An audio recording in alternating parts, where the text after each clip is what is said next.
Welcome to brand बाजार। मैं हूं शिबानी और आप सभी को ब्रांड बाजार की टीम की तरफ से नए साल की हार्दिक शुभकामनाएं। एक ब्रांड अपने सेक्टर का किंग तभी कहलाती है जब उस सेक्टर के दूसरे ब्रांड्स उसकी कॉपी करने लगे या फिर उससे प्रेरणा लेकर कई नई ब्रांड तैयार हो। ये वही ब्रांड होते हैं जिन्होंने हमारी जिंदगी को एक नया मोड़ दिया होता है। ऐसे ही कुछ ब्रांड्स का सफर हम आपके लिए पेश कर रहे हैं हमारी खास सीरीज बदल दी दुनिया में।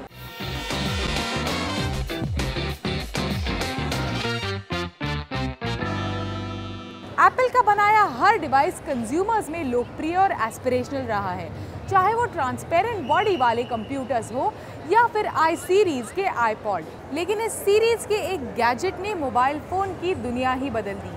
आज हर कोई आईफोन खरीदना चाहता है और ये स्मार्टफोन से एक ड्रीम फोन बन गया है। एप्पल की शुरुआत हुई 1956 में। 1977 में इसका नाम रखा गया एप्पल कंप्यूटर इंक, लेकिन 2007 में इसके नाम से कंप्यूटर हटा दिया गया।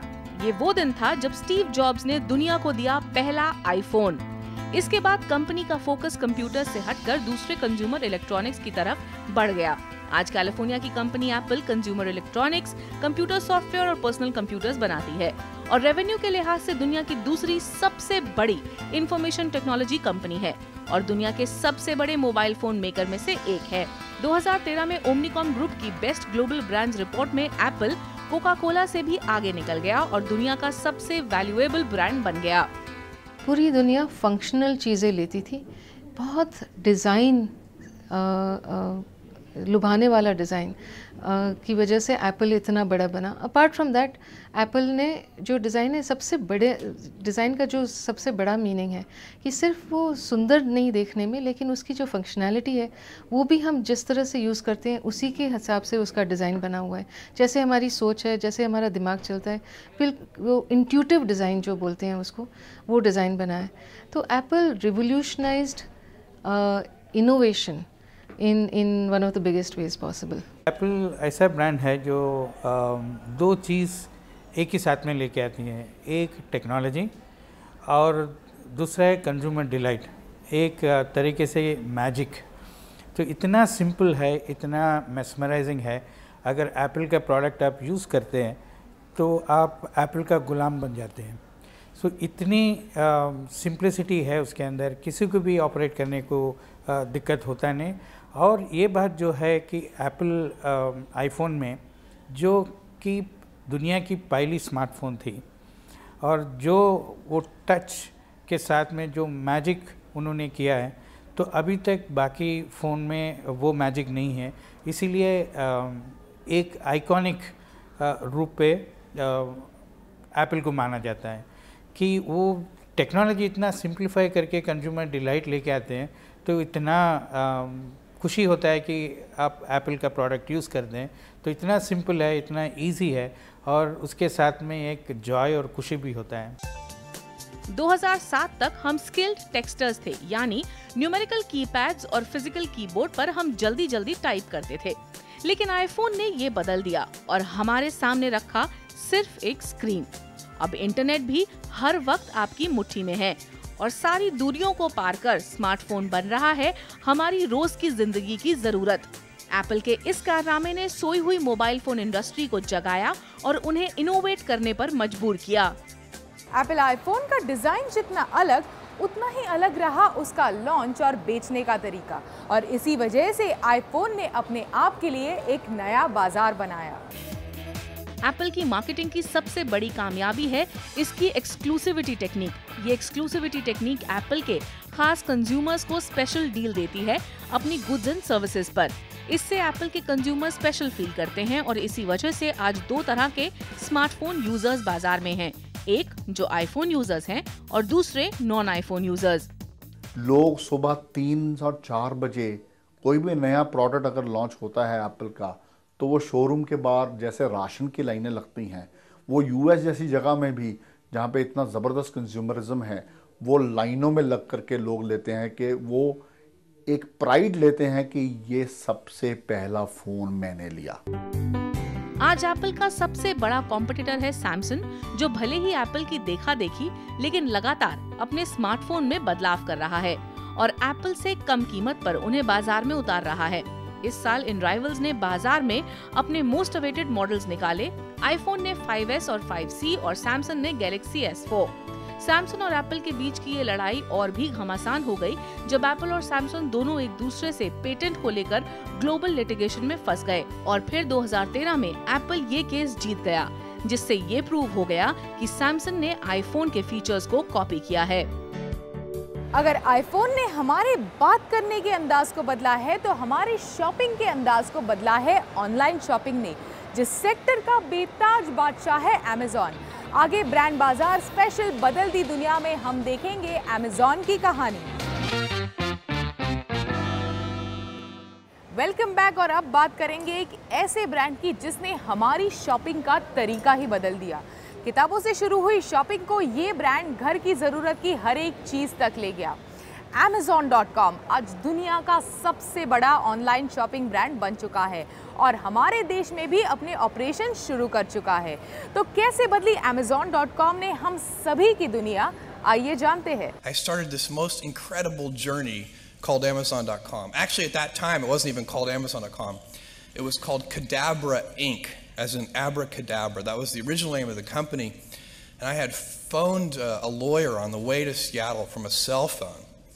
And he said, well, what do you, to incorporate the company? He said, what do you want the company to be called? And I said, Cadabra. And he said, Cadaver? And I knew that was a bad name. We changed it a few months later.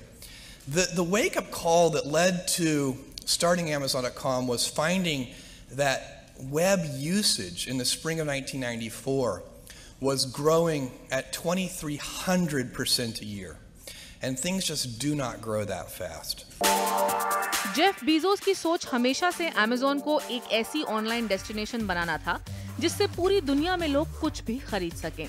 और वाकई आप play station से लेकर दवाई तक कुछ भी Amazon से खरीद सकते हैं।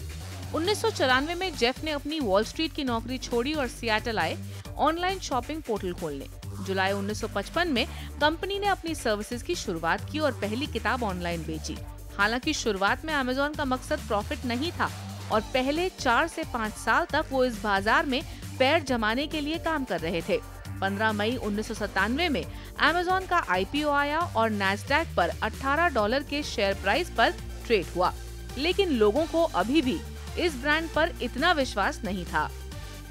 आइडिया ऑफ चॉइस कि कुछ भी चीज़ कहीं पे भी मिल सकती है, आप जहाँ भी बैठे हैं आपको उतनी चॉइस जो कहीं नहीं मिल सकती आपको घर बैठे मिल सकती है। वो idea is the idea that Amazon has brought to us. Amazon एक ऐसा ब्रांड है जो कि बहुत ही ज़्यादा कंज्यूमर सेंट्रिक है। वो आप एक बार उनके साथ ट्रांजैक्ट कर लो, वो आपकी कार्ड डिटेल्स इमीडिएटली उसको वो अपने पास रखेंगे, आपको दोबारा एंटर नहीं करना पड़ेगा। They make the experience really seamless. Amazon शुरू से ही नए ट्रेंड्स लाने के लिए जाना गया है। अभी ई रीडिंग और टैबलेट्स मशहूर भी नहीं हुए थे कि Amazon ने इस बाजार में निवेश कर दिया और न सिर्फ उन्हें बेचना शुरू किया बल्कि किताबों के लिए खास किंडल बनाया और Amazon की टॉप 100 किंडल किताबें नए और सेल्फ पब्लिश्ड ऑथर्स की रहीं। ई रीडर्स आज भी इस खास सर्विस का फायदा उठा रहे हैं। Amazon हमेशा से ही टेक्नोलॉजी और सोच के मामले में आगे रहा है। अमेज़ॉन ने काफ़ी चीज़ अभी इंडिया में कर रहे हैं। एक तो वो इंडिया पोस्ट के साथ में जुड़े हुए हैं, अभी उनके साथ में कोलैबोरेशन कर रहे हैं। इंडिया में एक चीज़ है कि आप जो भी चीज़ अपने को देख के अगर पसंद आए तो ही पैसा देते हैं। अगर आप कैश ऑन डिलीवरी, अगर कोई डिलीवरी बॉय भी आए तो आपको उतना सेफ महसूस नहीं होते जितना कि एक पोस्टमैन आए, आपको डिलीवर किया और पैसा लिया। तो ये एकदम मैं समझता हूँ अमेज़ॉन का एक मास्टर स्ट्रोक था। Amazon ने ज्यादा से ज्यादा फायदे के लिए अपनी वेबसाइट के कंटेंट को सही तरीके से पेश करने पर जोर दिया। ऑर्डर से लेकर प्रोडक्ट के Amazon के वेयर हाउस से निकलने और आपके घर तक पहुंचने का सफर बेहद तेज और सिस्टमैटिक है। हालांकि ब्रांड कई बार अपने एम्प्लॉयज से जरूरत से ज्यादा काम लेने की खबरों के लिए चर्चा में रहा और उसकी निंदा भी की गई, लेकिन Amazon हर चुनौती से उभरा और लगातार अपने लिए नई राह तलाशी। Amazon ने अपना सर्च सिस्टम मजबूत किया। SERP यानी सर्च इंजन रिजल्ट पेज को इतना बेहतरीन बनाया कि लोग अपनी सर्च लिस्ट में वही चीज देख पाएं जिसे वो ढूंढ रहे हैं। इसके अलावा ईमेल के जरिए और विज्ञापनों के जरिए इंटरनेट पर इसी हिसाब से अपने प्रोडक्ट और सर्विसेज का प्रचार किया।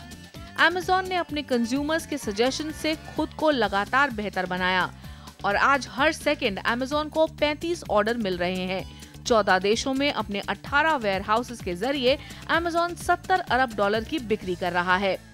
Amazon की ये क्षमता है कि वो सामान बेचता नहीं, आपको ढूंढने में मदद करता है।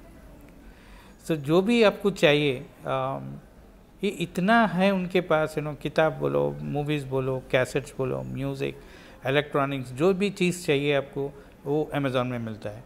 तो अपने को वो जो जब भी हम अमेज़ॉन में जाके जो भी ख़रीदते हैं तो वो ऑप्शंस अपने को एकदम जो आपको चाहिए उसका कंपेयर कर सकते हैं हम लोग, और you can be assure that you will get what you want.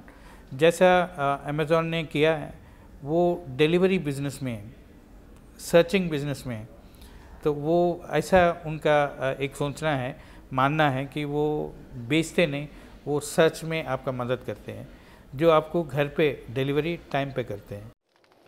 Amazon की ब्रांड वैल्यू 45 अरब डॉलर से ज्यादा है।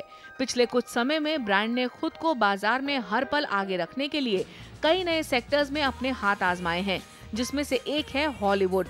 Amazon 30 फिल्मों और टीवी प्रोग्राम्स में निवेश कर रहा है, अपना खुद का कंटेंट बना रहा है अपनी सेल्स और कंज्यूमर डेटा के आधार पर।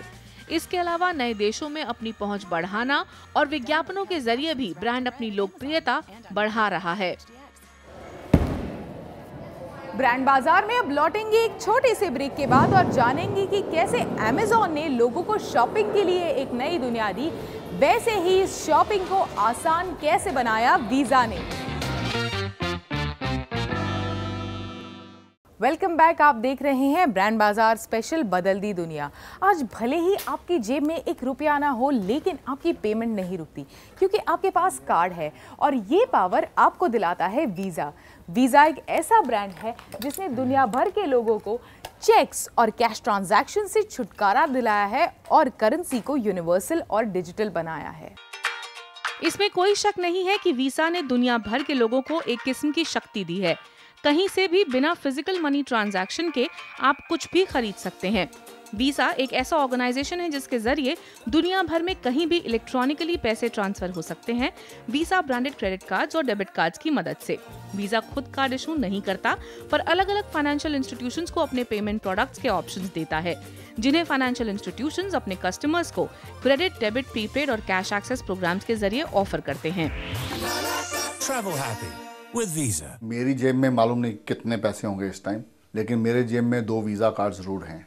सो मुझे इतना पता है, चाहे आज मैं कोई भी बिल देना है, कहीं भी जाता हूँ, कुछ भी करता हूँ, तो मुझे लगता है कि मेरे पास पैसा है। अगर जेब में पैसे नहीं है लेकिन डिज़ायर है, चाहत है कि ये चाहिए, मुझे अभी चाहिए, कभी पैसे बचाने की ज़रूरत नहीं है, सोचने की है कि सैलरी आएगी महीने के बाद, हम महीने के बाद लेंगे। जब हम सोचते हैं तो शायद वो 3 महीने के बाद उतनी चाहत चली जाए और वीसे कि ठीक है चलेगा, नहीं है। लेकिन ये जब देखा तब लिया, ये बिहेवियर, ये क्रेडिट कार्ड और ख़ास करके वीज़ा, क्योंकि वो सबसे ज़्यादा प्रचलित क्रेडिट कार्ड है, उसकी वजह से ये बिहेवियर आया है। 1958 में बैंक ऑफ अमेरिका ने अपना पहला क्रेडिट कार्ड इशू किया। इस बैंक अमेरिका कार्ड की लिमिट थी $300। वो सिर्फ कैलिफोर्निया में काम करता था। लोगों को क्रेडिट पर चीजें खरीदना काफी पसंद आने लगा। 1974 में यही कार्ड ग्लोबल बना और 2 साल बाद इसके मार्केटिंग डिपार्टमेंट ने इसका नाम बदलकर हर देश में आसानी से पहचाने जाने वाला नाम वीजा रख दिया। वीसा कोई बैंक नहीं है। कैलिफोर्निया के फॉस्टर सिटी में हेडक्वार्टर्ड वीसा इंक एक American multinational financial service corporation है। जो भी जितना भी लोग बैंक में अकाउंट खोलते हैं और एक डेबिट कार्ड और एटीएम कार्ड या क्रेडिट कार्ड को एप्लीकेशन करते हैं, वो काफ़ी कम लोग हैं। तो उसका अभी पहला आना उसका और भी विड्थ बढ़ना चाहिए। तो वो हिसाब से अभी उनका रीच भी बहुत ही कम है। तो मैं मानता हूँ कि अभी वीज़ा का और क्रेडिट कार्ड का पोटेंशियल इंडिया में 1% भी हुआ नहीं। जैसा मोबाइल अभी अपना देश में 900 मिलियन मोबाइल फ़ोन्स है, अगर क्रेडिट कार्ड भी एक मोबाइल के फ़ोन के हिसाब से उसके साथ में आता है तो रेवोल्यूशन हो सकता है। तो एक ही बार आप 900 मिलियन लोगों के साथ में जुड़ सकते हैं अगर वो वीज़ा और आपका सिम कार्ड एक ही होता है तो काफ़ी बड़ा आता है। जब गूगल वॉलेट ने किया है, तो टेक्नोलॉजी अभी आगे बढ़ के जब स्मार्टफोन की इंडिया में बढ़ेगी तो उसके हिसाब से ये भी फाइनेंशियल ट्रांजैक्शंस और क्रेडिट सिस्टम ये भी इसमें भी काफ़ी बदलाव आ सकता है। वीसा ने अकेले ही दुनिया के खरीदने के तरीके को बदला। मास्टरकार्ड और अमेरिकन एक्सप्रेस जैसे ब्रांड्स को पीछे छोड़ते हुए आज वीसा के operations Australia, Asia Pacific, North America, central और South America, the Caribbean, western Europe, central और ईस्टर्न यूरोप, अफ्रीका और मिडिल ईस्ट में फैले हैं। Globally, they do a lot of stuff around financial inclusion and literacy, but in India में है dream to advance कि कैसे एक आदमी एक दूर जगह पे रह करके उसके पास पावर है 3 चीज़ों की, प्रोडक्ट की, इंटरनेट की और faith on visa. The security which they provide around financial transactions is what they feel it's core of their offering, you know. So कैसे एक अदना सा छोटा सा इंसान छोटी सी जगह पे भी अपने आप को सर्वप्रथम समझता है, पावरफुल समझता है क्योंकि उसके पास वीज़ा पावर है। So I think the entire core proposition is around empowerment, it's around enablement. So I think that's what where visa actually scores very well. देश में ही नहीं बल्कि इंटरनेशनली भी वीसा की एडवर्टाइजिंग और मार्केटिंग काफी तगड़ी रही है। दुनिया भर में उन्होंने अपने इंटरेस्टिंग मास मीडिया कैंपेन से कंज्यूमर्स में अपनी जगह बनाई। बैंक के अलावा बड़े बड़े रिटेलर्स से भी हाथ मिलाया। 2009 में वीसा ने एक बड़ा ब्रांडिंग रिवैम्प किया। अपनी 3 साल पुरानी लाइन लाइफ टेक्स वीसा को बदलकर नया शब्द गो अपने कैंपेन में डाला। नई ग्लोबल टैगलाइन बन गई, more people go with visa. Visa की मार्केटिंग में एक बड़ा अचीवमेंट रहे दुनिया भर के स्पोर्टिंग इवेंट्स जैसे ओलंपिक्स, फीफा, NFL। 2012 के लंदन ओलंपिक गेम्स के दौरान ये ब्रांड एक मेन स्पॉन्सर रहा। हालांकि इस दौरान ब्रांड को खासी निंदा का शिकार होना पड़ा जब पीक इवेंट के समय क्रेडिट कार्ड सिस्टम बंद हो गया। इंटरनेशनल ओलंपिक कमेटी के साथ किए गए अग्रीमेंट के अनुसार कोई भी दूसरे वेबसाइट, मर्चेंट सिस्टम या फिर कार्ड प्रोवाइडर के जरिए बुकिंग करने की अनुमति नहीं थी। इसका मतलब ये कि कोई भी फैन कुछ भी खरीद नहीं पा रहा था। पर इसके बावजूद ओलंपिक्स के साथ और दूसरे स्पोर्टिंग इवेंट्स के अराउंड जबरदस्त मीडिया कैंपेन ने वीजा को कंज्यूमर्स के मन में एक पॉजिटिव इमेज बरकरार रखने में मदद की। आज ब्रांड ने अपने कोर प्रोडक्ट्स और सर्विसेज बिजनेस को एक्सपैंड करते हुए नई पेमेंट टेक्नोलॉजीज में निवेश बढ़ाया है। वीमी यानी डिजिटल वॉलेट सर्विस, जो एक ऑनलाइन और मोबाइल ट्रांजैक्शन के लिए पेमेंट प्लेटफॉर्म है, दुनिया भर में धीरे धीरे पैर जमा रहा है। आज वीजा हर कोशिश कर रहा है खुद को अपने कॉम्पिटिटर्स से अलग दिखाने की। अपनी इनोवेटिव डिजिटल टेक्नोलॉजी और बढ़ते ग्लोबल प्रेजेंस से और भी मजबूत हो रहा है। ब्रांड बाजार में आज के लिए बस इतना ही। आपको हमारा आज का शो कैसे लगा, आप हमें लिख सकते हैं brandbazaar@network18online.com पर, और हमें ट्विटर पर भी फॉलो कर सकते हैं @आवाज़_बीबी पर। फिर मिलेंगे अगले हफ्ते इसी दिन इसी समय सिर्फ CNBC आवाज़ पर।